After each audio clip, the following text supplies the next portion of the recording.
ایک دن کا حسینی 120 پر بھاری ہو سکتا ہے، تو جو بچپن سے حسینی ہے وہ ہزاروں پر ضرور بھاری ہوگا۔ تو یزیدی خیمے کے لوگ کہتے ہیں جب قاسم بن حسن گھوڑے پر پہلو بدلتے تھے تو ایسا لگتا تھا کہ بجلی چمک رہی تھی۔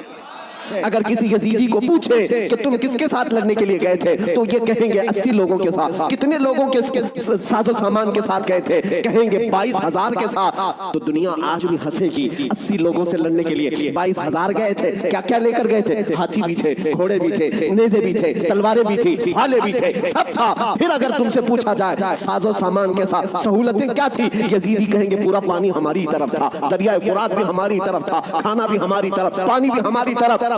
پھر دنیا پوچھے گی ادھر کے خیمے میں حسین کتنی تیاری کے ساتھ آئے تھے، تو تمہیں منہ جھکا کر کہنا پڑے گا ان کے پاس صحیح قسم کے نیزے اور تلواریں بھی نہیں تھی، اور گھوڑے اور ہاتھی اور اونٹ بھی نہیں تھے۔ ان کے پاس تو 3 دن کی بھوک بھی تھی، پیاس بھی، اور اس کے علاوہ ان نوجوانوں کے پاس بھوک و پیاس کی شدت کے ساتھ ساتھ ساز و سامان جنگ بھی نہیں تھا۔ میں آپ کو بتاتا ہوں، سیدنا امام علی مقام مکہ سے نکل کر کے کوفہ جا رہے تھے۔ بہتوں نے منع کیا آپ کو، لیکن آپ کے سامنے کوفہ کے خطوط موجود تھے، اتمام حجت کے لیے آپ تشریف لے جا رہے تھے۔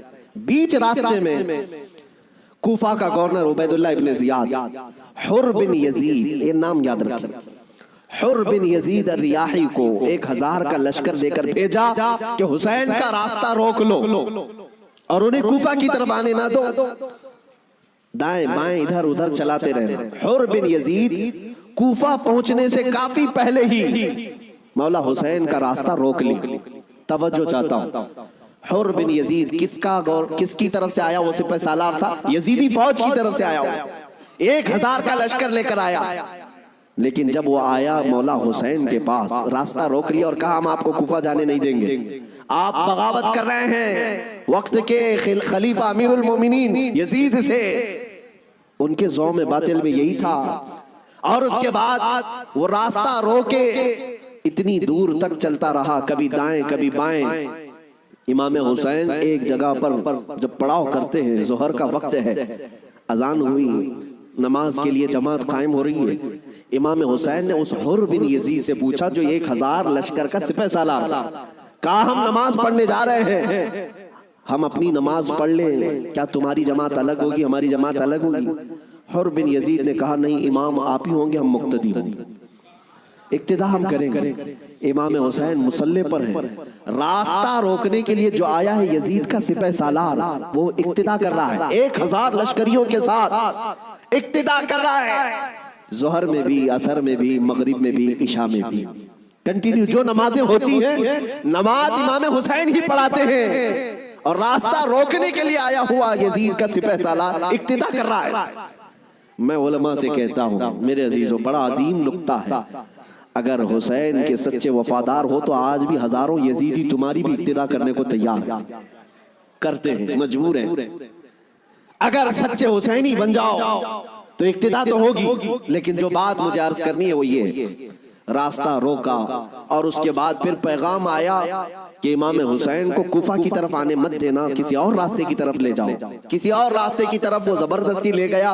پھر وہ میدان آیا جس کو کربلا کہا جاتا ہے، امام حسین وہاں اتر گئے، اور ایسی جگہ پر آپ کو اتارا گیا جہاں پانی نہ ملے، دریا کے اوپر سارے یزیدی فوج کا قبضہ۔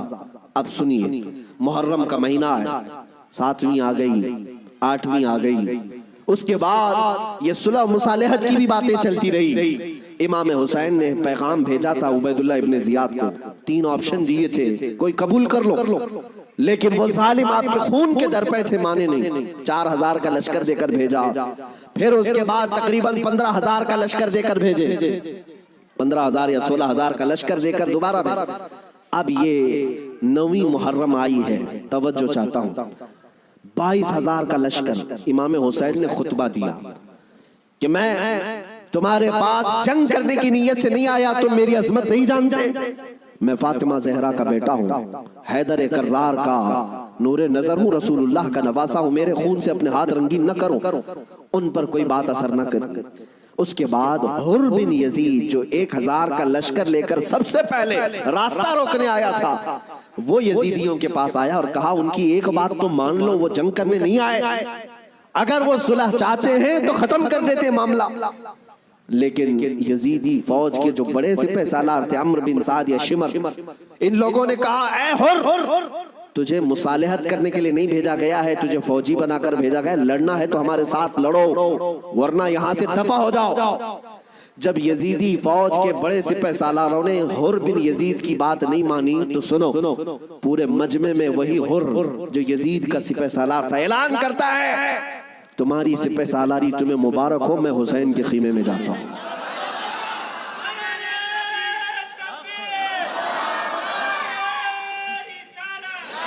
توجہ، حر بن یزید نے کہا مجھے اب نظر آ رہا ہے کہ حق اور حقانیت حسین کے خیمے کی طرف ہے، مجھے جانے دو۔ ان لوگوں نے کہا تم جا سکتے ہو۔ حر بن یزید کو پتا تھا حسین کے ساتھ جانے کا کیا انجام ہو سکتا ہے، 22,000 کا لشکر جرار ہے اور ادھر صرف 80-82 لوگ ہیں۔ ایسے وقت میں ایک چھوٹی جماعت کا ساتھ کون دے سکتا ہے جہاں بھاری بھرکم لشکر سامنے موجود ہو؟ میرے عزیزو، ایک چھوٹی جماعت کا ساتھ صرف وہی دے سکتا ہے جس کے سینے کو مولا ہدایت کے لیے کھول دیتا ہے۔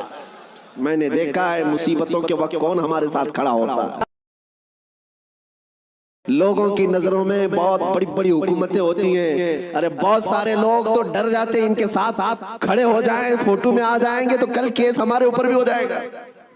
میرے عزیزوں، میں اپنی بات نہیں کرتا، لیکن ایک بات ضرور ہے، حق جماعت اگر اقلیت میں بھی کیوں نہ ہو، اللہ کی مدد آج یا کل اسی کے ساتھ ہوگی۔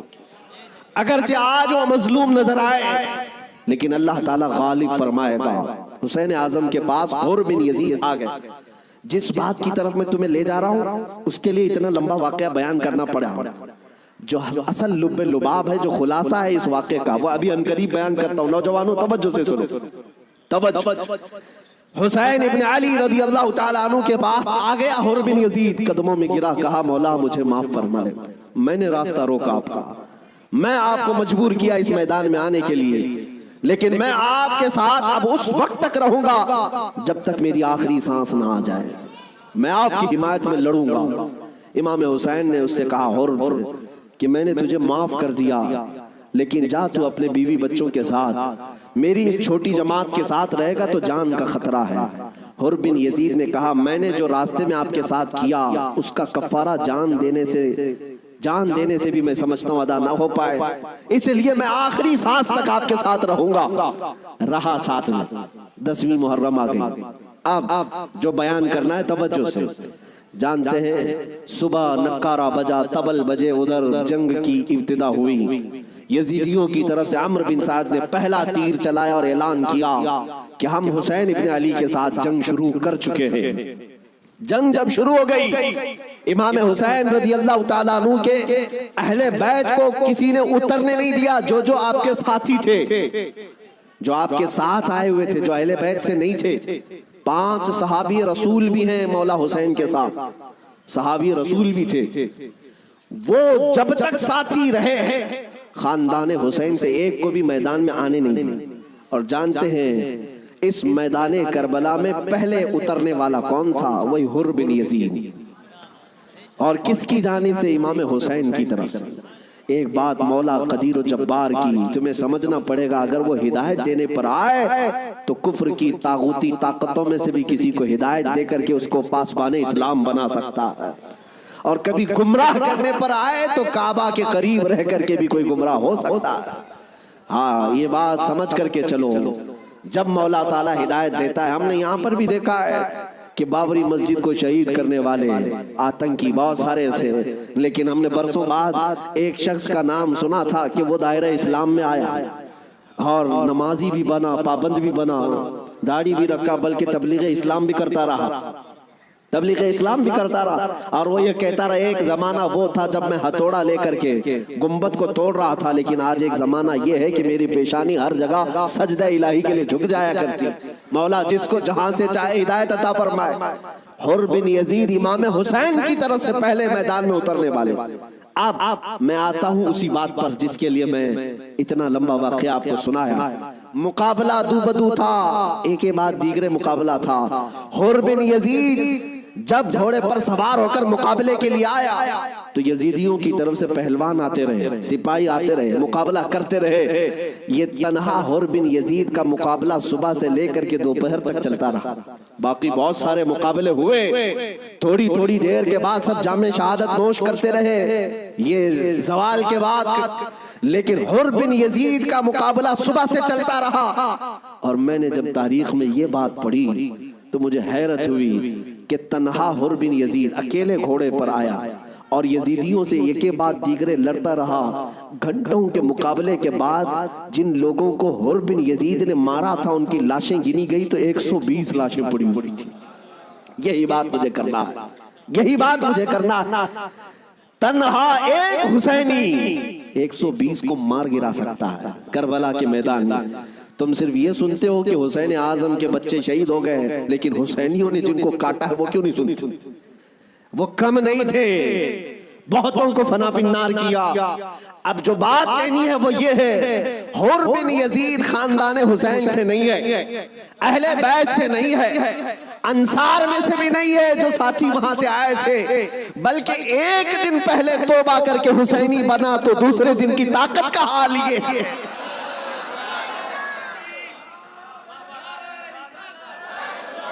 اب بات سمجھ میں آ گئی، بات سمجھ میں آ گئی۔ ایک دن کا حسینی 120 پر بھاری ہو سکتا ہے، تو جو بچپن سے حسینی ہے وہ ہزاروں پر ضرور بھاری ہوگا۔ کیوں نہ بھاری ہوگا؟ اعلیٰ حضرت فاضل بریلوی رضی اللہ تعالیٰ عنہ نسبت قادریت پر فخر کرتے ہوئے کہتے ہیں، کیا دبے جس پہ حمایت کا ہو پنجہ تیرا، شیر کو خطرے میں لاتا نہیں کتا تیرا۔ عزیزان گرامی، نسبت قادریت پر جب اتنا فخر ہے تو نسبت حسینی پر کتنا فخر ہو۔ مولا حسین کی نسبت نے اچھے اچھوں کو جوان کر دیا، اور ان کے سگے بھتیجے امام قاسم نے، جانتے ہو عمر کیا تھی امام قاسم کی؟ یہاں بیٹھے ہوئے اکثر لوگ عمر میں بڑے ہوں گے بہت سارے، 19 سال کی جوانی تھی، 19 سال کی جوانی۔ تاریخ نگاروں نے لکھا ہے امام قاسم جب گھوڑے پر بیٹھ کر کے آئے تھے تو یزیدی خیمے میں ایسی کھلبلی مچی، لوگ یہ کہتے تھے کہ قاسم بن حسن، امام حسن کے بڑے بیٹے امام قاسم، میں نے یہ بھی روایت پڑھی، امام قاسم جب گھوڑے پر صرف پہلو بدلتے تھے، پہلو بدلنے، گھوڑے پر ادھر سے ادھر اس طرح پہلو بدلنا، تو یزیدی خیمے کے لوگ کہتے ہیں جب قاسم بن حسن گھوڑے پر پہلو بدلتے تھے تو ایسا لگتا تھا کہ بجلی چمک رہی ہے، بجلی چمک رہی ہے۔ یہ خوف سینوں میں ہزاروں کے ہونے کے باوجود کس نے طاری کیا؟ میرے عزیزو، وہ رب ذوالجلال ہے، غالب حکمت والا، جس نے قرآن میں فرمایا وَلَا تَهِنُوا وَلَا تَحْزَنُوا وَأَنْتُمُ الْأَعْلَوْا إِن كُنتُم مُؤْمِنِينَ، تم گھبراؤ مت، پریشان مت ہو، مولا فرماتا تم ہی غالب رہو گے اگر تم سچے ایمان والے ہو، اگر تم میرے مصطفیٰ کریم صلی اللہ علیہ وسلم کے سچے غلام ہو۔ لوگ تو صرف کربلا کے میدان میں یہ دیکھتے ہیں کہ امام حسین کی شہادت ہو گئی، علی اصغر کی شہادت ہو گئی، علی اکبر کی شہادت ہو گئی، عباس علمبردار کی شہادت ہو گئی، یہ شہادتیں اپنی جگہ پر، لیکن اگر کمپیریزن میں میں اگر بتاؤں کس نے کتنوں کو مارا تھا، کس نے کتنوں کو زخمی کیا تھا، تو پھر تمہیں پتہ چلے گا کہ وہ کٹ کر کے بھی فتح یاب تھے، وہ شہید ہو کر کے بھی فتح یاب تھے، اس لیے کہ یزیدیوں کے پاس بولنے کے لیے منہ نہیں ہے۔ اگر کسی یزیدی کو پوچھے کہ تم کس کے ساتھ لڑنے کے لیے گئے تھے تو یہ کہیں گے 80 لوگوں کے ساتھ، کتنے لوگوں کے ساز و سامان کے ساتھ گئے تھے، کہیں گے 22,000 کے ساتھ، تو دنیا آج بھی ہنسے گی، 80 لوگوں سے لڑنے کے لیے 22,000 گئے تھے، کیا کیا لے کر گئے تھے؟ ہاتھی بھی تھے، گھوڑے بھی تھے، نیزے بھی تھے، تلواریں بھی تھی، بھالے بھی تھے، سب تھا۔ پھر اگر تم سے پوچھا جائے ساز و سامان کے ساتھ سہولتیں کیا تھی، یزیدی کہیں گے پورا پانی ہماری طرف تھا، دریائے فرات بھی ہماری طرف تھا، کھانا بھی ہماری طرف، پانی بھی ہماری طرف۔ پھر دنیا پوچھے گی ادھر کے خیمے میں حسین کتنی تیاری کے ساتھ آئے تھے، تو تمہیں منہ جھکا کر کہنا پڑے گا ان کے پاس صحیح قسم کے نیزے اور تلواریں بھی نہیں تھی، اور گھوڑے اور ہاتھی اور اونٹ بھی نہیں تھے، ان کے پاس تو 3 دن کی بھوک بھی تھی، پیاس بھی، اور اس کے علاوہ ان نوجوانوں کے پاس بھوک و پیاس کی شدت کے ساتھ ساتھ ساز و سامان جنگ بھی نہیں تھا۔ تب دنیا آج بھی کہے گی بھلا اس کو جنگ کہتے ہیں، بھلا اس کو مقابلہ کہتے ہیں۔ وہ حسینی اگر تمہارے ساتھ مقابلہ نہ بھی کرتے